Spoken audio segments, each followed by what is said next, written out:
You're telling me that just 7 stocks are worth all the stocks combined of every other country with the exception of China. That tells me the concentration in there is so high that the number of buyers must be running out at some point, because everybody who was a buyer will eventually turn into a seller, and we're going to see some potential mass panic with all these sellers all at once.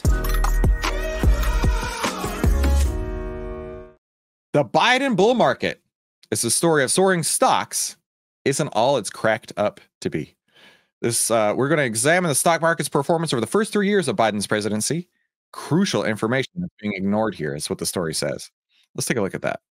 Joe Biden boasted that the recent stock market rally. He's right that stocks have been on a tear for the last 14 months. The S&P 500 hit 5,000 for the first time. And about 30 years ago, that was at the S&P 500. Now it's the S&P 5,000, it feels like. Even with all our problems, the U.S. has unrivaled alpha male nation. What? The dollar is the only currency that matters globally. This particular article has a lot of opinions in it, right?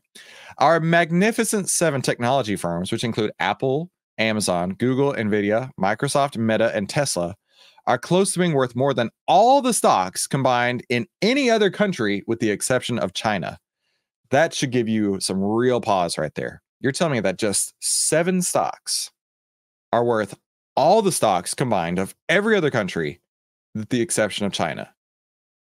That tells me the concentration in there is so high that the number of buyers must be running out at some point, because everybody who was a buyer will eventually turn into a seller, and we're going to see some potential mass panic with all these sellers all at once. But the Biden bull market story isn't all it's cracked up to be. Most of the gains have only made up for the miserable turns in Biden's disastrous first 2 years in office, when stocks lost almost 15% of their value. For the most part, the last 14 months just made up for the lost ground during 2022. I'm sure you can remember that. During 2021, it felt like everything you bought was just going up and up and up. My portfolio in 2021 was up 172.41%. It felt like you could do no wrong in 2021. But 2022 was a different story. People lost fortunes in 2022 because they just saw line go up in 2021 and just thought, hey, that's how the stock market works, right? It always goes up, buy every dip. And then as they were buying every dip, it just kept getting worse and worse and worse. So now this person's basically saying, hey, we're back to where we were if you take away all the problems that happened in 2022. It's true that in nominal terms, stocks are at record highs, but one of the first rules of investing is you need to pay attention to your after-inflation profits.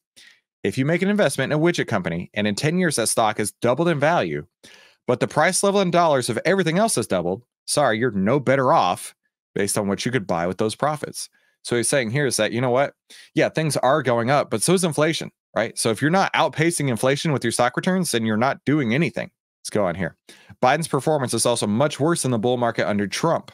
The S&P was up 36% in real terms at this time of Trump's presidency, which is more than 4 times as high as Biden. Trump has made the case that the rise in the stock market in recent months is a result of the higher likelihood that he will be elected in November, which I think is pretty hilarious. But then again, that's how Trump works, right?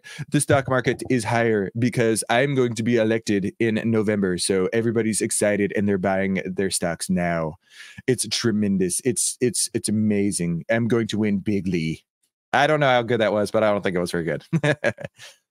Investors should pay attention to the Democratic agenda if they win in November. The Biden economic plan calls for doubling the capital gains tax, taxing unrealized capital gains, and raising both the corporate tax and the dividend tax. So basically, if you elect Biden, plan on even more taxes this year, which I just saw something the other day. I'm starting to file my taxes today, and I saw that the average tax return is down like 20 to 30% compared to years prior. And people are, of course, thinking, where is my money? Why am I not getting these returns that I always have been, right? I'm used to getting so much, and now you're taking away 20 to 30% of it. Are you sending it off to another country? Are you funding more wars with this? This has got to stop. So just keep that in mind when it comes time in November to vote. Now let's take a look at the S&P 500. We actually got a sell signal just a couple days ago, last week on February 20th. And right now, if you had been following those signal returns, you'd have seen a 114 12.13% gain, which is absolutely tremendous. So if you were in the market right now may be the time to step out. That's what I've been doing lately. I am actually out of the market, all in cash. And if you are interested in following these signals, kind of like I do every single day, I put my money where my mouth is, head over to OVTLYR.com. That's OVTLYR deal.com. And you can get lifetime access to the OVTLYR buy and sell signals just like this and so much more for one incredibly small price. And it will be ending soon. Let's take a look at what the internet's saying here. Joe Biden says the economy is growing. Do you agree with him? I had to stop right there. Is he not so creepy when he does that? Ugh. Yeah, that's he's not my favorite. That creeps me out pretty bad. So either way, I don't necessarily agree with him. As we have all seen, the economy is struggling. The economy is hurting. I don't know where in the world he's thinking the economy is growing from, because even McDonald's was saying how they are losing customers hand over fist because McDonald's has outpriced their own customers, right? This person says, never. Biden, a well-meaning elderly man with poor memory. Yeah, I don't think I'll be voting for him. The economy is growing in Ukraine, this person says. The only thing growing is his diaper and his bank account. Oh, give me a break. Hey, do me a favor real quick. YouTube is popping up one of these two videos, and I am sure that you're going to watch more. It thinks, based on the algorithm, that you're going to love to watch more. Thank you so much for tuning into today's OVTLYR Live. I'll see you on the next episode.